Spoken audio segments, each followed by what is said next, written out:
का चाल चरित्र है, इसको हमको समझना चाहिए। ये सरकार लूट लेने वाली सरकार है। ये सरकार अत्याचार करने वाली सरकार है। ये सरकार कुशासन लाने वाली सरकार है और ऐसी सरकार को बिल्कुल भी एक मिनट भी रहने का अधिकार नहीं है और आने वाले नवंबर में आप इसको बाहर का रास्ता दिखाएंगे, इस बात का मुझे पूरा विश्वास है। मित्रों, अभी अभी हमने एक फेल कार्ड का रिपोर्ट कार्ड आपके सामने रखा। राजस्थान का 5 साल के अंदर रिकॉर्ड क्या है? कौन से आयाम, कौन से काम गहलोत सरकार ने किए हैं?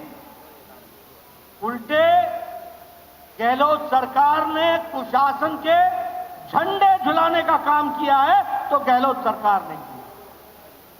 अगर भ्रष्टाचार में किसी ने रिकॉर्ड बनाया तो गहलोत सरकार ने। और उसी को बात को अगर हम आगे बढ़ाएं तो ध्यान में आता है कि चाहे दलितों पर अत्याचार हो, महिलाओं पर अत्याचार हो, आदिवासियों पर अत्याचार हो, बच्चों पर अत्याचार हो, सभी में राजस्थान ने सारे रिकॉर्ड तोड़ने का काम किया है तो गहलोत सरकार ने। और इसीलिए हमने तय किया है कि नहीं सहेगा राजस्थान के नाम पर कैंपेन को चलाकर 2 करोड़ लोगों तक पहुंचने का हम काम करेंगे। हर पंचायत में जाएंगे, हर ढाणी में जाएंगे, जनता को पार्टी का संदेश पहुंचाएंगे और भ्रष्टाचार मुक्त और विकास युक्त सरकार बनाएंगे, राजस्थान की सरकार बनाएंगे। इसको हमको आगे बढ़ाना है और इसी बात को लेकर के हम आगे चलेंगे। मित्रों, ये यूपीए की सरकार, ये यूपीए क्या है? ये यूपीए है, यू स्टैंड फॉर उत्पीड़न। उत्पीड़न करने वाली सरकार है तो वो यूपीए की यू है। और अगर हम पी की बात करें तो पक्षपात करने वाली सरकार है तो वह भी यही यूपीए सरकार है। और ए है तो वह अत्याचार करने वाली सरकार भी यही सरकार है। ये हमको समझना। इसलिए उत्पीड़न, पक्षपात और अत्याचार करने वाली ये यूपीए की सरकार, उसके बारे में हमको जरूर ध्यान रखना चाहिए। जब हम महिला उत्पीड़न की बात करते हैं तो आपके सामने थाना गाजी का गैंगरेप आपके ध्यान में होगा।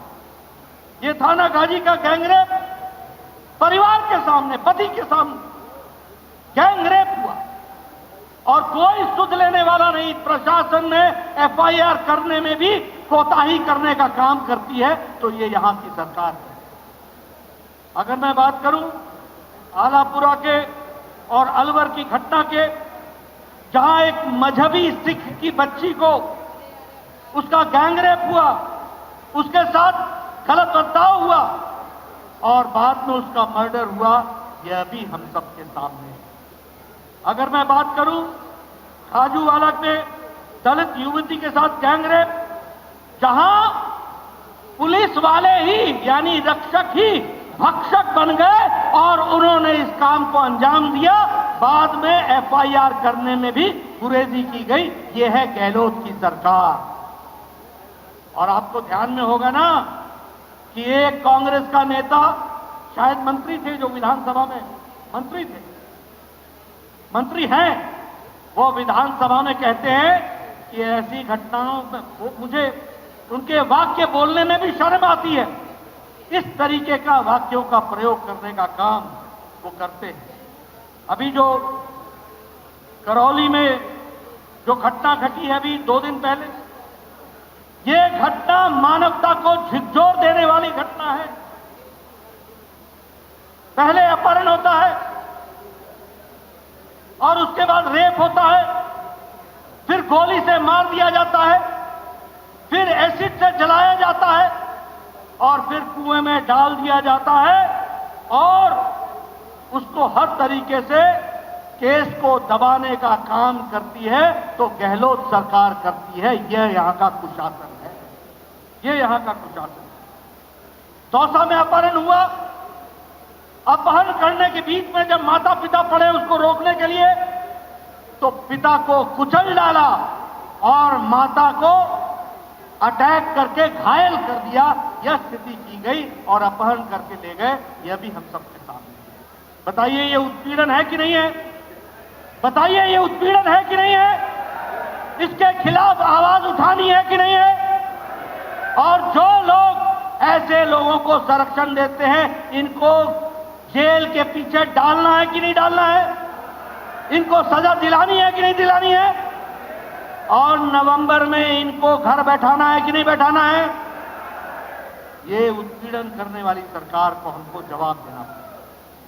मित्रों, अगर मैं बात करूं, आज लगभग प्रतिदिन 18-19 रेप केसेस हो रहे हैं। प्रतिदिन 5 से 7 मर्डर हो रहे हैं। 24,000 से ज्यादा महिलाओं का दुष्कर्म हुआ है, ऐसा रिकॉर्ड हुआ। और जयपुर में 2-3 किलोमीटर के अंदर ही महिला के आत्मदाह का भी केस हम लोग के सामने आया है। ये कैसा राजस्थान जो संस्कृति के लिए जाना गया, जो राजस्थान शांति के लिए जाना गया, जो राजस्थान भाईचारे के लिए जाना गया, जो राजस्थान विकास के लिए जाना गया, आज वहां महिला उत्पीड़न चरम शिखर पर है। चरम सीमाएं, सारी सीमाएं पार कर रही है, सीमाएं लांघ रही है। ऐसे को मुंह तोड़ जवाब देना राजस्थान की जनता की जिम्मेवारी है। इसलिए अब राजस्थान की जनता नहीं सहने वाली है इस गहलोत सरकार को। यह भी हमको स्पष्ट संदेश देना है। मित्रों, मुझे बताया गया कि लगभग 1,90,000 महिलाओं की घटनाएं घटी हैं। अगर मैं पक्षपात की बात करूं तो न्याय और तुष्टीकरण वह भी हम सबके ध्यान में है। यहीं जयपुर बम ब्लास्ट का केस हुआ था। वसुंधरा राजे जी मुख्यमंत्री थी। केस को फास्ट ट्रैक में डाला गया। समय रहने के अंदर लोअर कोर्ट में जयपुर बम ब्लास्ट के कातिलों को, टेररिस्टों को फांसी की सजा सुनाई गई। फांसी की सजा सुनाई गई जब वसुंधरा जी मुख्यमंत्री थी। लेकिन उसके बाद जब कांग्रेस पार्टी की सरकार आई तो लंबे समय तक सुनवाई टलती रही।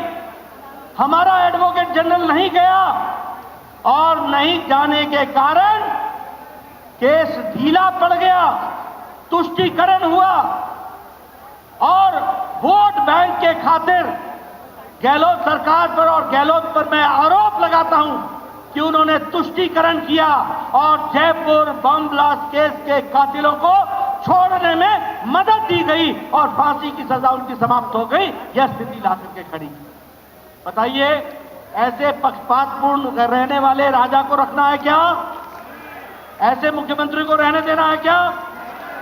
आज राजस्थान में दंगों की संख्या 1,200-1,200 से ज्यादा दंगों की संख्या हो गई।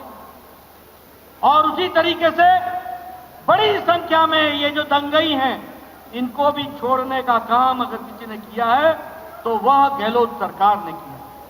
अभी अभी मुझे पता लगा कि एक पूर्व में राज्य मंत्री का दर्जा लेने वाला व्यक्ति 18 लाख रुपए के रिश्वत के साथ पकड़ा गया है। 18 लाख के रिश्वत के साथ, और उसके केस को भी दबाने का काम गहलोत सरकार कर रही है। यह भी हमको ध्यान रखना है। अगर मैं अत्याचार की बात करूं तो 19,500 किसानों की भूमि कुर्क की गई है कि नहीं की गई है? की गई है कि नहीं की गई है? ये जो राहुल गांधी आके बोलते थे 1, 2, 3, 4 और किसानों का कर्जा माफ, आज 19,500 किसानों के जमीनें कुर्क करने का काम किया है तो वो गहलोत सरकार ने किया है। ये अत्याचारी सरकार को 1 मिनट भी रहने का अधिकार नहीं। आप देखिए, दलितों पर 8,000 से ज्यादा मुकदमे 2022 में दर्ज हुए हैं। 8,000 से ज्यादा सिर्फ दलितों पर 2022 में। ये कैसा प्रदेश बन गया? उसी तरीके से पाकिस्तान से आए हुए शरणार्थियों के घरों को बुलडोजर से उड़ाने का काम, पक्षपातपूर्ण तरीके से चलने का काम, वोट बैंक की राजनीति को आगे बढ़ाने का काम और वहीं रोहिंग्यों को बसाने का काम ये गहलोत सरकार कर रही है। ऐसे अत्याचारी सरकार को रहने का कोई अधिकार नहीं है, इसको हमको समझना है। मैं आरोप लगाना चाहता हूं, पाकिस्तान से आए हुए शरणार्थी भाई जो हिंदू भाई हैं, उनके ऊपर तो बुलडोजर चलाते हो और रोहिंग्यों को बसाने का काम करते हो।